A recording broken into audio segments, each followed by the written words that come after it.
Positive vibes. Who is Mother Teresa? It is not how much we do, but how much love we put in the doing. It is not how much we give, but how much love we put in the giving. Mother Teresa was born in 1910 in Skopje, the capital of the Republic of Macedonia. Little is known about her early life, but at a young age, she felt a calling to be a nun and serve through helping the poor. At the age of 18, she was given permission to join a group of nuns in Ireland. After a few months of training, with the Sisters of Loreto, she was then given permission to travel to India. She took her formal religious vows in 1931 and chose to be named after Saint Teresa of Lisieux, the patron saint of missionaries.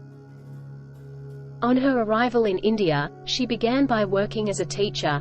However, the widespread poverty of Calcutta made a deep impression on her, and this led to her starting a new order called the Missionaries of Charity.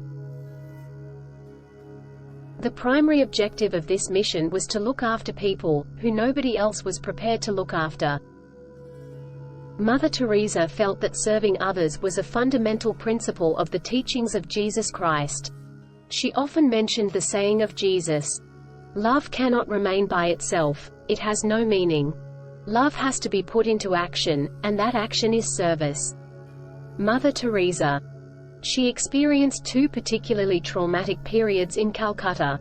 The first was the Bengal famine of 1943 and the second was the Hindu-Muslim violence in 1946, before the partition of India.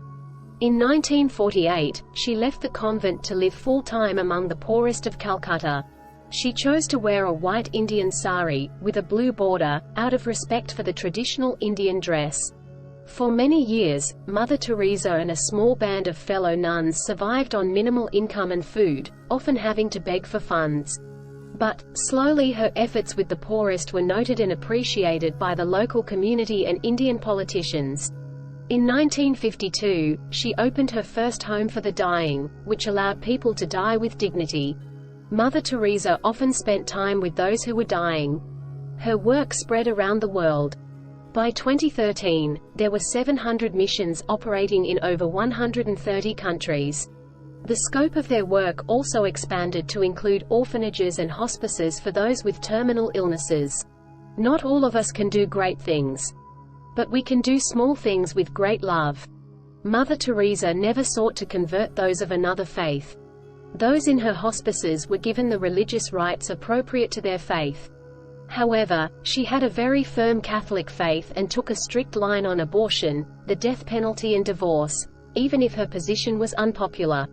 The Missionaries of Charity now has branches throughout the world, including branches in the developed world where they work with the homeless and people affected by AIDS. In 1965, the organization became an international religious family by a decree of Pope Paul VI.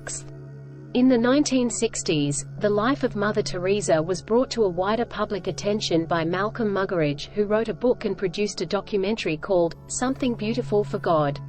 In 1979, she was awarded the Nobel Peace Prize, for work undertaken in the struggle to overcome poverty and distress, which also constitutes a threat to peace. She didn't attend the ceremonial banquet but asked that the $192,000 fund be given to the poor. In later years, she was more active in Western developed countries. When she was asked how to promote world peace, she replied, "Go home and love your family." Over the last 2 decades of her life, Mother Teresa suffered various health problems, but nothing could dissuade her from fulfilling her mission of serving the poor and needy. Until her very last illness, she was active in traveling around the world to the different branches of the Missionaries of Charity. During her last few years, she met Princess Diana in the Bronx, New York. They too died within a week of each other. Following Mother Teresa's death in New Delhi, September 5, 1997, Mother Teresa, the Nobel Prize-winning Catholic nun, died Friday night after suffering cardiac arrest in the Calcutta headquarters of her Missionaries of Charity, whose worldwide assistance to the poorest of the poor made her known as the Saint of the Gutters. She was 87. Mother Teresa died at about 9:30 p.m. after a day that saw her health worsen progressively. "I cannot breathe," were her last words, according to Sunita Kumar, a close friend. Mother Teresa was a living saint who offered a great example and inspiration to the world. Thanks for watching.